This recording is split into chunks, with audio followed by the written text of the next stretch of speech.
Welcome to bird media. నేను మీ Pawan Krishnamurthy. DK Shivakumar Karnataka ముఖ్యమంత్రిగా నిన్న అట్టహాసంగా ప్రమాణ స్వీకారం చేశారు. సరే, ఉప ముఖ్యమంత్రిగా ప్రమాణ స్వీకారం చేసినటువంటి ఆయన మీద గవర్నర్ గారు మండిపడ్డారు, తప్పు చేశారని. ఆయన సరిదిద్దుకొని సరే వెళ్ళిపోయారు, అంతా అయిపోయింది, ఫైన్.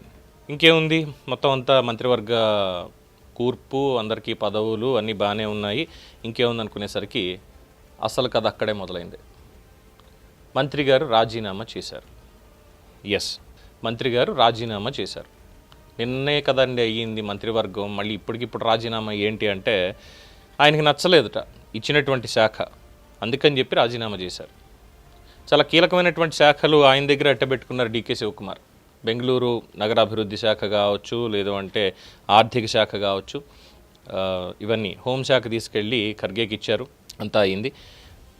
కానీ ఇక్కడికి వచ్చేసరికి మాత్రం ఈయన పేరేంటి, రామలింగారెడ్డి గారు, మంత్రి రామలింగారెడ్డి గారు, ఆయనకి ఇరిగేషన్ శాఖను కేటాయించడంతో ఇరిగేషన్ నాకెందుకు అప్రాధాన్యం, కర్ణాటకలో ఇరిగేషన్ అప్రాధాన్యం అని చెప్పి ఆయన అంటుంటే నిజంగానే షాక్ అనిపిస్తుంది.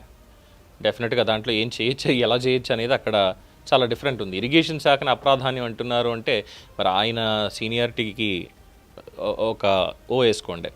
అయితే ఇది నాకు వద్దు, నాకు బెంగళూరు నగర అభివృద్ధి శాఖ మాత్రమే కావాలి. మరి దాంట్లో ఏమున్నాయో తెలియదు. చాలా సీనియర్ మోస్ట్ రాజకీయ నాయకుడు మొత్తానికి.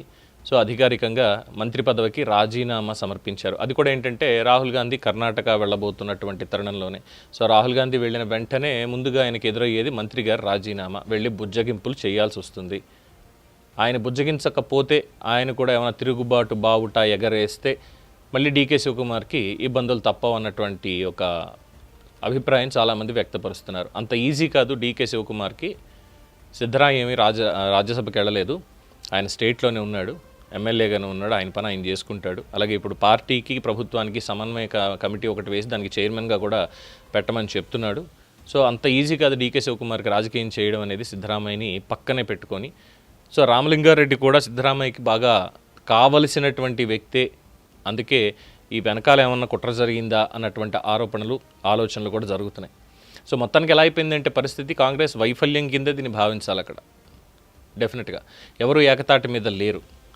ఎంత సంప్రదింపులు జరిపినా, ఏం చేసినా, మల్లికార్జున ఖర్గే లాంటి వాళ్ళు చెప్పినా, రాహుల్ గాంధీ చెప్పినా, చివరాఖరికి దాదాపు 3 ఏళ్ల తర్వాత డీకే శివకుమార్కి పవర్ షేరింగ్లో భాగంగా పదవి అయితే వచ్చింది, కానీ పట్టు మాత్రం ఇంకా పూర్తిగా రావట్లేదు.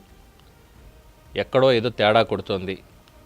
జాగ్రత్తగా చూసుకోకపోతే ఇది ఎటు లీడ్ అవుతుంది అనేటువంటిది కూడా కాస్త అనూహ్యమైనటువంటి పరిణామాలే ఉంటాయని చాలామంది వ్యాఖ్యానిస్తున్నారు.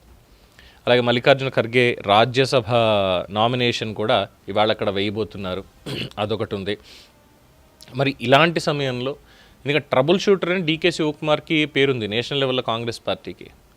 ఆయన ఎక్కడ కాంగ్రెస్ పార్టీకి ఇబ్బంది వస్తుంది అన్న దగ్గరికి వెళ్ళి ట్రబుల్ షూటర్ కింద పేరు తెచ్చుకున్నారు, అక్కడ క్లియర్ చేసి వచ్చేస్తారు. అలాంటిది ఇప్పుడు ఆయన ముఖ్యమంత్రిగా ఉన్నప్పుడే ఆయనకే ఈ ట్రబుల్ రావడం అనేది, మరి దాన్ని ఎలా ఫేస్ చేస్తారు అనేది ప్రస్తుతం ఉత్కంఠగా ఉందంటున్నారు.